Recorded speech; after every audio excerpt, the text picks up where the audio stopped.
नमस्कार विद्यार्थी मित्रांनो. असिस्टंट प्रोफेसर निलेश भाग्यवंत या आपल्या YouTube चॅनलमध्ये आपलं स्वागत आहे. तर बघा विद्यार्थी मित्रांनो, या व्हिडिओच्या माध्यमातून आपण आज जे काही आपलं 11th OCM आहे, chapter first introduction of commerce and business यामधील role of profit in business या अगोदर आपण बिझनेस म्हणजे काय ते पाहिलं होतं. तर त्यामध्ये आपण या व्हिडिओमध्ये आपण आज role of profit in business व्यवसायामध्ये प्रॉफिटची काय भूमिका असते, कशासाठी प्रॉफिट असणं गरजेचं असेल, जर प्रॉफिट झाला तर आपल्याला काय करता येईल, जर प्रॉफिट नाही झाला तर काय होईल आपल्या बिझनेसचं, ते आपण या व्हिडिओच्या माध्यमातून शिकणार आहोत. तर बघा विद्यार्थी मित्रांनो, त्या अगोदर आपल्याला माहीत असणं गरजेचं आहे. प्रॉफिट म्हणजे काय ते माहीत असणं गरजेचं आहे. तर प्रॉफिट म्हणजे काय असतो विद्यार्थी मित्रांनो? तर प्रॉफिट म्हणजे नफा म्हणजे काय असतो? फायनान्शियल बेनिफिट्स असतं. काय असतं? The financial benefits realise when revenue generated from a business activity. काय असते प्रॉफिट? नफा काय असतो? एक आर्थिक काय असतो? लाभ असतो. कशामधून मिळतो? जे काही आपण व्यवसाय केलेला आहे, त्या व्यवसायामधून जे काही रेव्हेन्यू जे काही उत्पन्न तयार झालेलं आहे, त्या उत्पन्नापासून जो काही आपल्याला आर्थिक लाभ मिळत असतो, त्या लाभाला काय म्हणतो आपण?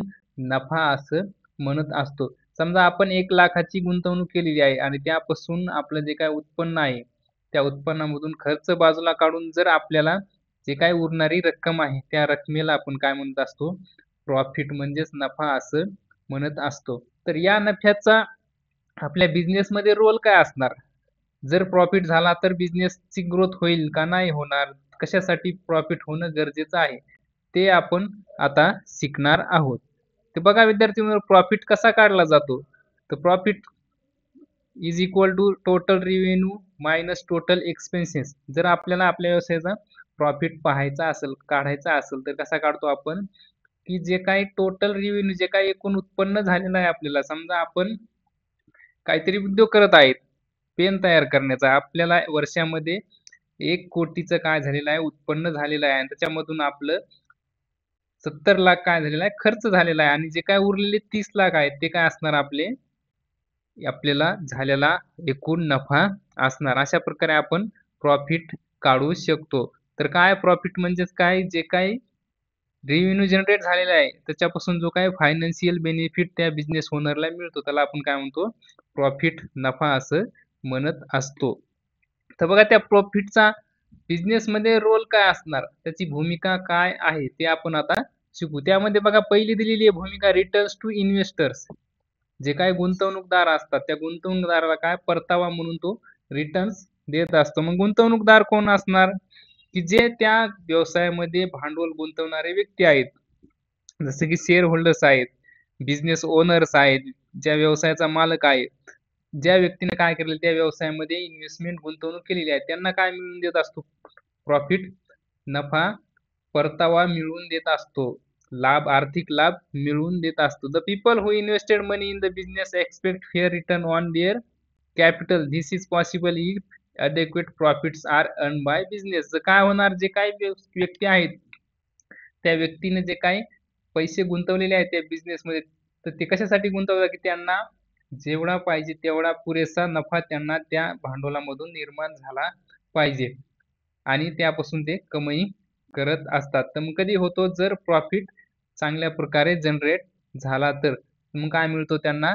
परतावा मिळत असतो. त्या इन्व्हेस्टमेंटवर जी काही गुंतवणूक केलेली आहे त्याच्यावर रिटर्नमध्ये त्यांना परतावा मिळत असतो. असा एक प्रकारचा रोल आहे प्रॉफिटचा बिझनेसमध्ये. त्यानंतर बघा रिसर्च अँड डेव्हलपमेंट, संशोधन आणि विकासामध्ये पण खूप महत्त्वाची भूमिका आहे. कशाची? प्रॉफिटची, नफ्याची. कशामुळं? जर आपल्याला आपला काय बिझनेस सुरू झालेला आहे, जे काही बिझनेस सायकल बघतो आपण, बिझनेस सुरू झालेला आहे. बिझनेसची ग्रोथ होत आहे. परंतु काही काळाने त्या बिझनेसला काही कॉम्पिटिटर आले की काय होतं? बिझनेस मंदीकडे वळायला लागतो. बिझनेसची डिमांड कमी होते. नवीन स्पर्धक आल्यामुळं. तर मग त्यामध्ये आपल्याला काय करावं लागतं? त्या प्रॉडक्टमध्ये काही फीचर्स चेंज करावे लागतात. त्याच्यामध्ये काही इनोव्हेशन करावं लागतं. त्यामध्ये काही नवीन घटक ॲड करावे लागतात. त्याची डिझाइन चेंज करणं, वेगवेगळ्या गोष्टी त्याच्यामध्ये अपडेट करावं लागतं त्याला. त्यासाठी काय करणं गरजेचं असतं? रिसर्च अँड डेव्हलपमेंट करणं गरजेचं असतं. मग हे कधी शक्य होईल? ज्यावेळी आपल्याला पुरेसा प्रॉफिट आपण कमवू शकू. त्यावेळेस काय होईल? आपण तो प्रॉफिट कशामध्ये गुंतवू शकणार? रिसर्च अँड डेव्हलपमेंटमध्ये गुंतवू शकणार. तर कसं आहे भूमिका, की ॲडव्होकेट प्रॉफिट जर असेल आपल्याला, पुरेसा नफा असेल तरच आपण काय करणार? संशोधन करणार, त्यामधून नवीन वस्तूची निर्मिती करणार. त्यासाठी पण नफ्याची मुख्य भूमिका आहे. त्यानंतर बघा काय सांगितलेलं आहे, ग्रोथ अँड एक्सपान्शन. आता बिझनेसचं काय करायचं आपल्याला? ग्रोथ करायची, एक्सपांड करायचं आहे बिझनेस आपल्याला, विस्तार करायचा त्याचा, वाढ करायची. एका सिटीमध्ये आपली एक कंपनी आहे तर तिचा आपल्याला परत 2 कंपन्या सुरू करायच्या, 2च्या 4 फर्म सुरू करायच्या. ते कधी शक्य होईल? ज्यावेळेस आपल्याला पुरेसा नफा जनरेट झाला तर. जर आपल्याला नफा झाला तर काय करू आपण? ॲडिशनल फर्म सुरू करू, ॲडिशनल बिझनेस सुरू करू आणि जर पुरेसा नफा नाही झाला तर आपण तोच बिझनेस कसा चालवता येईल त्याच्यासाठी प्रयत्न करावे लागतील. त्यासाठी प्रॉफिट असणं गरजेचं आहे. तर प्रॉफिटचा नफ्याची भूमिका काय आहे? वाढ व विस्तार करण्यासाठी पण महत्त्वाची भूमिका नफा बजावत असतो. त्यानंतर आहे इन्क्रीज इफिशियन्सी. आता जे काही बिझनेसची कार्यक्षमता आहे, त्या कार्यक्षमतेमध्ये वाढ करायची आहे. जे काही एम्प्लॉईज आहेत, मेन, मनी, मटेरियल, मशीन यांची जी काही इफिशियन्सी वाढवायची आहे, ती जर कशी वाढवायची आहे, तर त्यासाठी आपल्याला पैशाची गुंतवणूक त्यामध्ये करावी लागते. जर आपण जे काही एम्प्लॉईज आहेत त्यांचं जर पेमेंट जर वेळेची वेळेला दिलं, ड्यू कोणत्याही गोष्टीचा ठेवला नाही, तर काय होणार? ते मोटिवेट होणार आणि जास्त कार्यक्षमपणे काम करणार. जसं की इलेक्ट्रिसिटी आहे, त्याचं पेमेंट जर वेळेची वेळ केलं की इलेक्ट्रिसिटी कट होणार नाही, मशीन बंद पडणार नाही, काम चालू राहील. परत मेंटेनन्स आहे, त्यासाठी पण पैशाची आवश्यकता असते.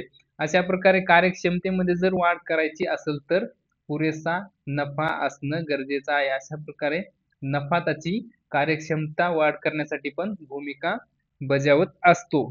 त्यानंतर आहे मीन्स ऑफ लिव्हलीहूड. जे काही उदरनिर्वाह आहे त्याचं साधन म्हणून पण नफा काय करतं? भूमिका बजावत असतं. मग कोणाचं? जो काही बिझनेस ओनर आहे, बिझनेसमॅन आहे, त्याने जर जास्तीचा नफा प्रॉफिट केला, प्रॉफिट अर्न केला, तर मग काय होईल? त्याचे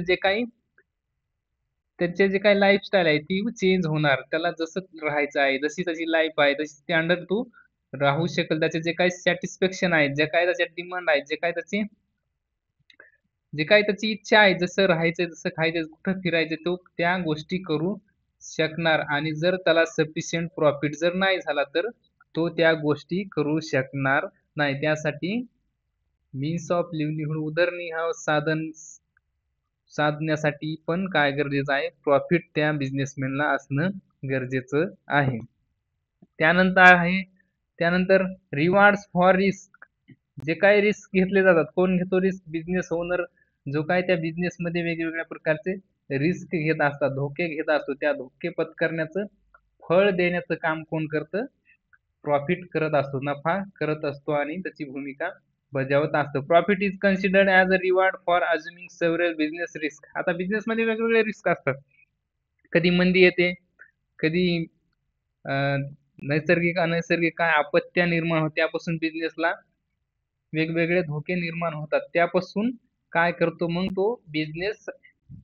त्या बिझनेसला ग्रोथ करत असतो, त्यापासून वाचवत असतो आणि जे काही मिळणारा रिवॉर्ड आहे, त्याला प्रॉफिट आहे, तो त्यापासून त्याला फळाच्या स्वरूपामध्ये मिळत असतो. Profit also serve as protection against those risks which cannot be insured. Example, falling demand, adverse government policies, असे जे काही वेगवेगळे रिस्क आहेत, जे काही रिस्क तो बिझनेसमॅन घेतो, त्यामध्ये काय मिळत असताना त्याच्या रिवॉर्ड मध्ये रिटर्न मिळत असतं, फळ मिळत असतं. अशा प्रकारे प्रॉफिट काय करतो? भूमिका बजावतो. त्यानंतर आहे सर्व्हायव्हल. आता प्रत्येक बिझनेसला त्या मार्केटमध्ये, व्यवसायामध्ये, बिझनेस ट्रेंडमध्ये सर्व्हाइव्ह होण्यासाठी, टिकून राहण्यासाठी प्रॉफिट असणं गरजेचं आहे. कारण की बिझनेसमध्ये त्या लाईनचे खूप प्रकारचे कॉम्पिटिटर अस्तित्वात असतात आणि त्यांच्यासोबत कॉम्पिटिशन करून, स्पर्धा करून त्या बिझनेसला टिकून राहण्यासाठी जास्तीत जास्त नफा त्यांना कमवणं गरजेचं असतं. जर नफा कमी येतील तर काय होणार, रिसर्च अँड डेव्हलपमेंट होईल. मग अजून कार्यक्षमपणे व्यक्ती काम करतील, वस्तूमध्ये बदल होईल, कस्टमर अट्रॅक्ट होतील, जाहिरातीवर खर्च जास्त होईल. हे कधी शक्य होईल, ज्या वेळेस जास्तीत जास्त प्रॉफिट होईल तर. आणि तशा प्रकारे जास्त प्रॉफिट झाला तर सर्वायवल करण्यासाठी कॉम्पिटिटिव्ह एन्व्हायरमेंटमध्ये जे काही स्पर्धेचं युग आहे त्याच्यामध्ये त्या बिझनेसला टिकून राहण्यासाठी नफा असणं गरजेचं आहे. अशा प्रकारे काय करतो, प्रॉफिट त्या व्यवसायामध्ये त्याची भूमिका बजावत असतो. तर विद्यार्थी मित्रांनो, व्हिडिओ आवडला असेल तर लाईक करा, तुमच्या विद्यार्थी मित्राला शेअर करा आणि आपल्या असिस्टंट प्रोफेसर निलेश भाग्यवंत या यूट्यूब चॅनलला सबस्क्राईब करा. धन्यवाद.